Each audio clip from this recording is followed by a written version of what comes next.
इस्लाम जिंदा होता है हर करबला के बाद। আমি কুলেনুর শেখ মজুমদার আপনাদের সামনে দাঁড়িয়ে আছি। কোনো এরকম নয়, কোনো রাজনেতা হয়ে, কোনো বড় কন্ট্রাক্টর হয়ে, আমার একটাই পরিচয়, দীর্ঘ 12 বছর থেকে শিক্ষার সাথে জড়িত আছি।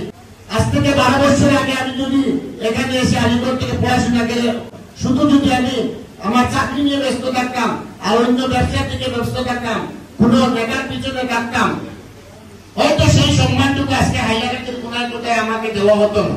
তো আমাদের মুখ্য উদ্দেশ্য একটাই, আমাদের জাতিকে যদি এগিয়ে নিয়ে যেতে হয় আমাদেরকে শিক্ষা দিতে হবে। শিক্ষা ছাড়া কোনো জাতির উন্নয়ন হয় না। दुनिया में एहतराम के काबिल हैं जितने लोग, मैं मानता हूँ सबको, लेकिन मुस्तफा की बात, कत्ल हुसैन असल में मर के यजीद है, इस्लाम जिंदा होता है हर करबला के बाद। Respected President of today's program, Mubin Laskar Shahid, and other members present over the dais and off the dais. Assalamu alaikum wa rahmatullahi wa barakatuh. আজকে আমরা এখানে সবাই সমবেত হয়েছি মহরম উপলক্ষে হেলথ ফাউন্ডেশন, হলি কেয়ার ফাউন্ডেশন, মারওয়াড়ি যুব মোর্চা সবার যৌথ উদ্যোগে আজকে যে রক্তদান শিবিরের আয়োজন করা হয়েছে, এই আয়োজনে আমি বিশেষ করে ধন্যবাদ জ্ঞাপন করছি সব সংগঠনকে এই ধরনের একটি মানবিক কাজে এগিয়ে আসার জন্য। মহরম আমরা সবাই জানি, আমাদের মুসলিম সমাজে শিক্ষিত হোক অশিক্ষিত হোক সবাই জানি, আমরা যখন মহরমের নাম আছে আমরা সামনে আমরা কারবালা সেই পরিস্থিতিটি আমরা যে ছোটবেলা থেকে শুনেছি সেই পরিস্থিতিটা আমাদের চোখের সামনে ভেসে ওঠে। এই মহরমের 10ই মহরম যেটাকে আশুরা বলা হয়, সেটা অনেক ফজিলত রয়েছে। মহানবী হযরত মুহাম্মদ সাল্লাল্লাহু আলাইহি সাল্লাম স্পষ্ট ভাষায় জানিয়েছেন, আমরা জানি যে এই 10 তারিখ 10ই মহরমে আমাদের যে আমরা যে ইসলাম ধর্মে বিশ্বাসী যারা বিশ্বাস করে এই দিনে কিয়ামত এই দিনেই আসবে। মুসা আলাইহিস সালাম এই দিনেই ফিরআউনকে যুদ্ধে পরাস্ত করেছিলেন। এইভাবে অনেক ইসলামিক দিন এই দিনে গুরুত্ব বাড়িয়ে দিয়েছে, কিন্তু বিশেষ করে মহরমের যে দিন সেই দিনে আমরা আজকে যে স্মরণ করি, সেই হুজুর সাল্লাল্লাহু আলাইহি সাল্লামের নাতি ইমাম হোসেন রাদিয়াল্লাহু তাআলা যেভাবে ইসলামের সত্য প্রতিষ্ঠা করার জন্য উনার 72 জন অনুসারীকে নিয়ে শহীদ হয়েছিলেন, সেই সত্যকে প্রতিষ্ঠা করার জন্য আমাদের সমাজে এখনো লড়াই চলছে। আমরা এখনো অনেক অন্ধকারে আছি, বিশেষ করে আমাদের মুসলিম সম্প্রদায়ের মানুষ। আমরা এখনো আমাদের অনেক কিছু ঘাটতি আছে, সেইগুলোকে আমরা আজকের দিনের অনুসরণ করে আমাদেরকে এগিয়ে আসতে হবে। বিশেষ করে আজকের দিনে বিশ্বে আপনারা জানেন বর্তমানে বিশ্বের জনসংখ্যা 180 কোটি মুসলিম জনসংখ্যা আছে, যা বিশ্বের জনসংখ্যার 1/4। যদি ভারতবর্ষের দিকে দেখা যায়, ভারতবর্ষে বর্তমানে 20 কোটি মুসলিমের বাস, যেটা ইন্দোনেশিয়ার পরে দ্বিতীয় বৃহত্তম মুসলিম জনসংখ্যা বহুল দেশ। যদি আসামের কথা চিন্তা করি, আসামে বর্তমানে আমাদের 35% পপুলেশন, টোটাল জনসংখ্যা 35% মুসলিম জনসংখ্যা।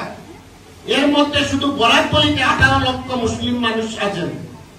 কিন্তু যে ইসলাম আমাদেরকে শিক্ষা, এই ধরনের শিক্ষা, ইসলামের ইলমের শিক্ষা দিয়েছে, যে ইসলাম আমাদের সততার সাথে লড়াই করে শিক্ষা দিয়েছে, কিন্তু আমাদের আজকে মুসলিম সমাজ অনেক জায়গায় বিশেষ করে শিক্ষার দিকে অনেক পিছিয়ে আছেন। যদি সত্য ও ন্যায়ের বিরুদ্ধে লড়াই করতে হয়, সত্য প্রতিষ্ঠা করতে হয়, তাহলে প্রথমে আমাদেরকে শিক্ষা দিতে হবে।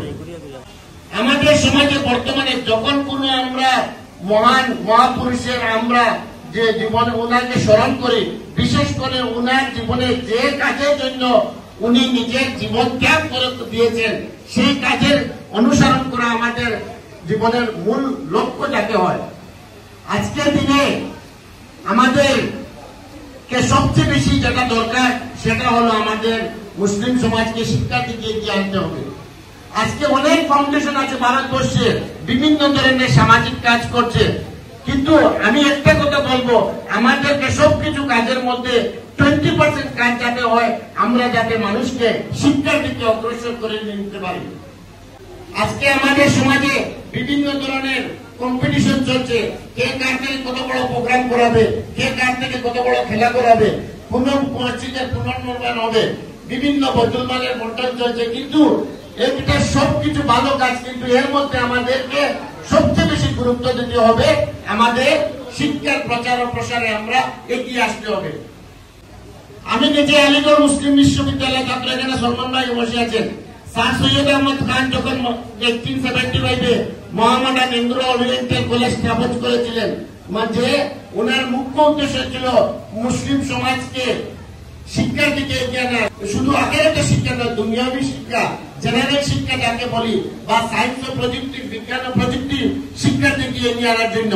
কিন্তু ওই সময়ও অনেক আমাদের পূর্বপুরুষ আমাদের সমাজকে এগিয়ে নিয়ে গিয়েছিলেন, কিন্তু ওরাই ওনাকে কাফিরের ফতোয়া দিয়েছিলেন। তো হয়তো সেই সময়ের কোন মজবুরি থাকতে পারে, কিন্তু আজকের যুগে আমাদেরকে এগিয়ে আসতে যেন আমাদের ইসলামিক শিক্ষার সাথে সাথে সাধারণ শিক্ষায় এগিয়ে আসতে হবে। সাধারণ শিক্ষায় এগিয়ে আসা ছাড়া আমাদের কোনো উপায় নেই।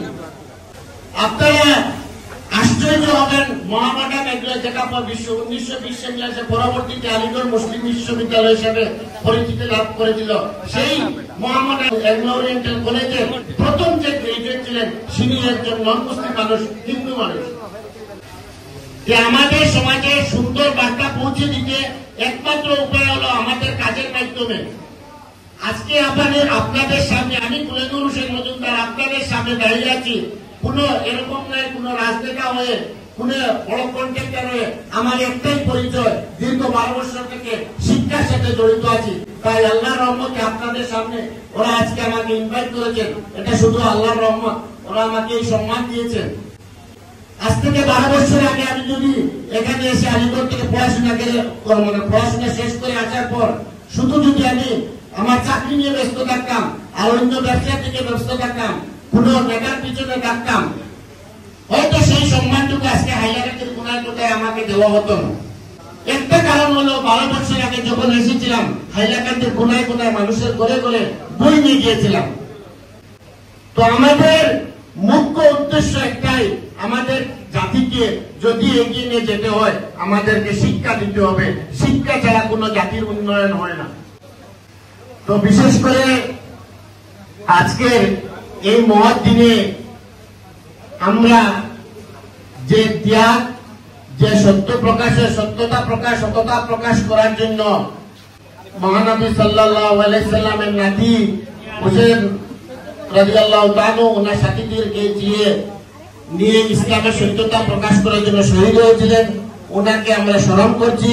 And specially I would like to thank especially Health Foundation for this kind of initiative, Holy Care Foundation and Marwari Yuva Morcha, and especially मेरे दिल से शुक्रिया अदा करता हूँ आप लोगों को ऐसी इनिशिएटिव लेने के लिए। और मैं उम्मीद करता हूँ कि आगे भी ऐसे सब मिलके, जब हम लोग इस सोसाइटी को आगे ले जा सकते हैं। सिर्फ ब्लड डोनेशन में रुके ऐसा नहीं, मैं चाहता हूँ ये चारों संगठन आगे जाके हर गांव में जो बच्चे, अभी भी बहुत बच्चे हैं जो पढ़ाई के लिए उनको अच्छा फैसिलिटी नहीं मिल रहा है, जो लोग ऐसे लोग सामने नहीं आते, हम लोग को ढूंढ के निकालना पड़ेगा। ऐसे बच्चों को निकाल के हम लोग अच्छे कोचिंग में एडमिट कराएंगे, अच्छे इंस्टीट्यूट में एडमिट कराएंगे, तभी हम लोग का सोसाइटी आगे बढ़ेगा। तो मैं तहे दिल से शुक्रिया अदा करके मेरा स्पीच यही खत्म करता हूँ। धन्यवाद। Thank you so much. Thank you everyone. আর আজকে আপনারা যারা সবাই সময়, নিজের মূল্যবান সময় বের করে একটা মহৎ কাজে এখানে রক্তদানের জন্য এসেছেন, আমি সবাইকে আমার অন্তঃস্থল থেকে ধন্যবাদ জ্ঞাপন করছি। আর যারা এখানে ছোট ছোট বাচ্চারা এখানে এসেছেন দেখার জন্য, আমি আশা করছি ভবিষ্যতে তোমরা যাতে আজকে মবিন মামা যে ইনিশিয়েটিভ নিয়েছেন, হয়তো ওনার পথ অনুসরণ করে ওনার সাথীকে সালিমুল হক, কবির ভাই, সলমান ভাই, আপনারা সবাই আছেন, আপনাদের পথ অনুসরণ করে ওরা একদিন সমাজের জন্য কাজ করবে। ধন্যবাদ জ্ঞাপন, আবারও ধন্যবাদ জ্ঞাপন করে আমার বক্তব্য এখানে শেষ করলাম। ধন্যবাদ।